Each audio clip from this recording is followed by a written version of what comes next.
For more on this, we're now joined via Zoom by Professor Christoffel Grobler, who's a psychiatrist and former Eastern Cape chair of the South African Society for Psychiatrists. Prof, thanks very much indeed for joining us. Welcome to the program. Good evening, Peter, and thank you very much for the invitation. All right, so you've been at this game quite a while now, I guess, and I just wonder, over the years, has there been a better understanding and an appreciation of mental health, particularly in the workplace? If you had asked me this question about a year ago, I would have probably said no. But suddenly COVID has changed things. Since about 3 or 4 months ago, I've been inundated with requests from employers to talk to them about mental health and mental health issues. So unintended consequence, I suppose, if you want, of COVID-19 was that actually it has put mental health issues in the workplace very high up, probably top priority on the agenda for employers. So yes, I think things are changing. Whether the stigma has been broken yet, I don't know. I don't think so. But employers are certainly sitting up and taking notice. And I suppose the challenge for mental health practitioners in trying to manage and explain this is the wide spectrum of mental health illnesses and disorders, and how, if let's say from one spectrum of perhaps less invasive to the ones that are completely incapacitating, there's so much in between that it's difficult to decide when a person is fit, is not fit to work, and that kind of thing. So, yeah, absolutely. But I like to refer employers, when I speak to employers, I like to refer to the common mental health disorders. So just to give you an impression of how common mental health issues are. An illness like schizophrenia is a fairly uncommon illness. So about 1 in 100 people will suffer from schizophrenia in a lifetime, right, or at any given time. But about 1 in 10 people will, at this very moment, be living with depression in our country and worldwide, and 1 in 5 people with an anxiety disorder. The first group, the severely mentally ill, are probably a group that never enters the workplace. The second group, the common mental disorders, usually starts in the 30s and 40s and early 50s. You would see the first significant depressive episodes. So these are people that usually have entered the workplace already and then become disabled.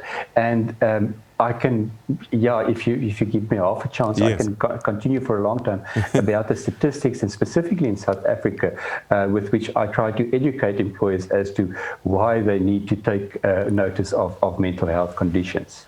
All right, so how do we manage typically then the spectrum of mental health conditions?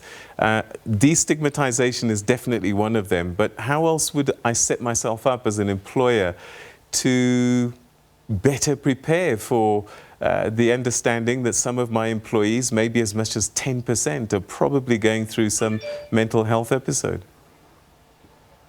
Well, what we found is, and again, I would like to just mention the statistic on air again, because I think it's so important. In 2016, there was a study by Evans, Lacker and Knapp from the London School of Economics that found that 4.2% of our GDP is spent on presenteeism, which means working whilst unwell. This is about 226 billion rand. So what employers can do, I think, firstly, is they need to create psychologically safe spaces where a person feels that it's okay to share their mental illness. But I personally believe that we're quite far away from that place, even though the studies on the return on investment of workplace mental health programs are extremely good. So to answer your question, in summary, I think employers need to start investing money in workplace mental health programs, and they need to start creating mental health champions within the work. And I'm not saying they should replicate the work of mental health care providers, but once they put this in place, the stigma will slowly start breaking down, because people will feel it is safe to share their mental health struggles. All right, so how does an individual recognize, do you know what, actually, I think I'd better go see a doctor? If I've got a tummy ache or a sore arm, you know, that's a good indicator because pain is unusual. Mental health, perhaps not the same. You know, you might wake up one morning, you're not feeling great, and you might think, I'll shake this off. I'm just feeling a bit under the weather, I'm feeling a bit blue, and you don't know that it's actually depression. What are the telltale signs for us to seek help?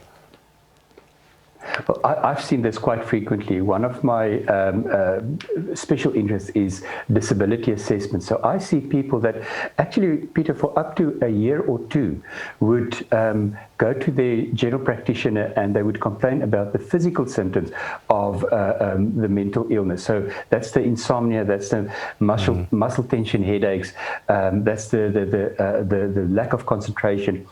And general practitioners are generally very busy, so they would treat the symptoms. And I'm not pointing a finger at general practitioners. I think people tend to go and complain of the physical symptoms rather than expressing the viewpoint, I'm depressed or I'm anxious. So the telltale signs would be lack of concentration, and this is sustained over a period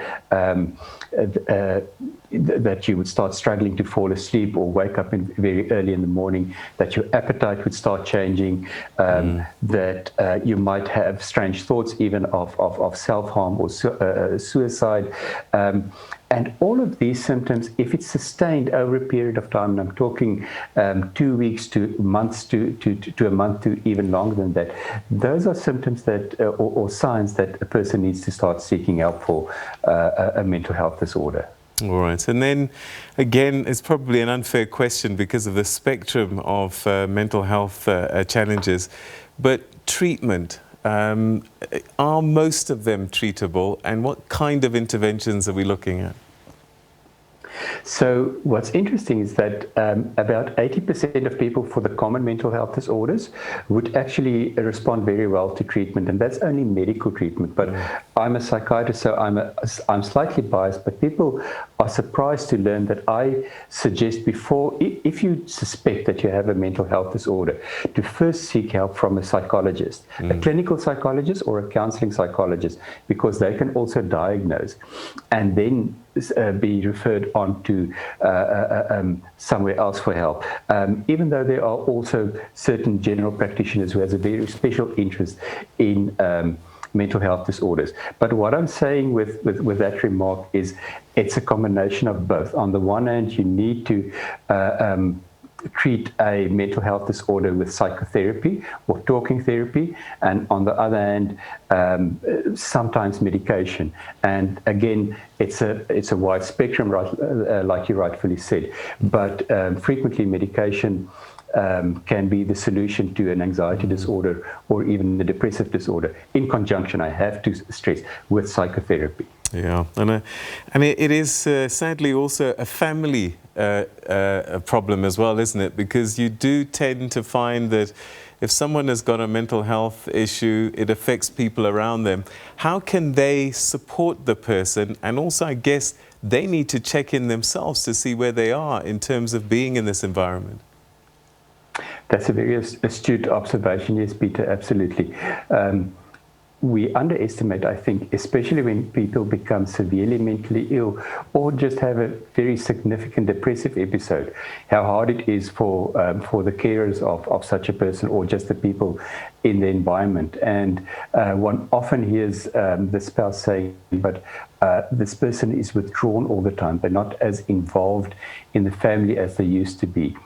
And it is hard, but I would suggest to educate yourself firstly about the specific mental illness, about the symptoms, educate yourself about the treatment for this mental health disorder, maybe join a support group and speak to people with lived experience who's lived through it and got out to the other side, and learn from that. And then when it comes to your family member, not to impose your opinions, but rather to be there for when they want to talk and to say, I'm ready, I'm here, if you want to talk, I'll be ready to listen.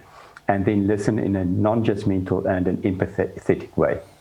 Professor Grobler, unfortunately we've run out of time. There's so much to talk about. Perhaps these are conversations we have to have more frequently, but thanks so much for your thoughts this evening. Thank you.